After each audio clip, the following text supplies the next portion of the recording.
Hello, welcome to my place. I'm Pastor Corey, and we're going through 1 John chapter 3. And I'd like to read to you verses 4 through 7. It says, "Whoever commits sin also commits lawlessness, and sin is lawlessness. And you know that he was manifested to take away our sins, and in him there is no sin. Whoever abides in him does not sin. Whoever sins has neither seen him nor known him. Little children, let no one deceive you. He who practices righteousness is righteous, just as he is righteous." Now, the word sin in the next few verses can easily be a cause for misunderstanding.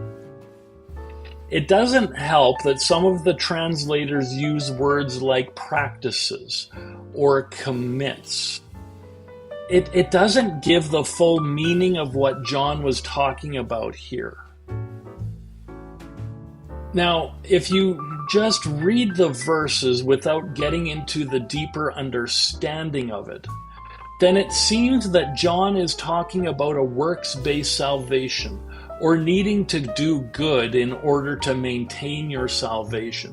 But remember what we read yesterday, that anyone who has this hope, the hope of the love of the Father that calls us son, it purifies us, just as he himself is pure. So we don't have to have this works-based salvation or needing to do good in order to maintain that salvation. But the deeper side is that John here is talking about our sin nature, not our actions. The Greek word harmatia is a noun that denotes the origin of sin, not the action of sin. Now notice verse 6.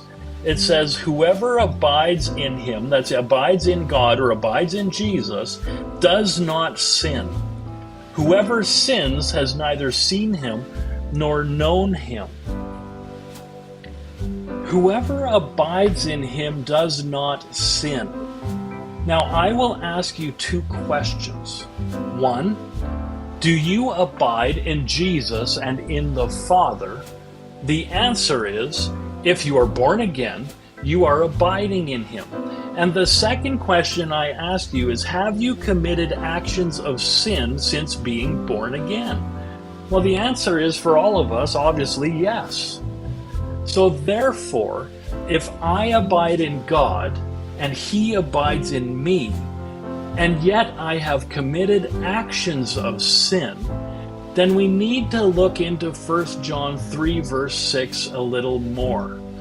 This isn't the only time this wording comes into play either, and we will deal with this more next time. But just remember that when it says that the one who abides in him cannot sin, it's talking about a nature thing.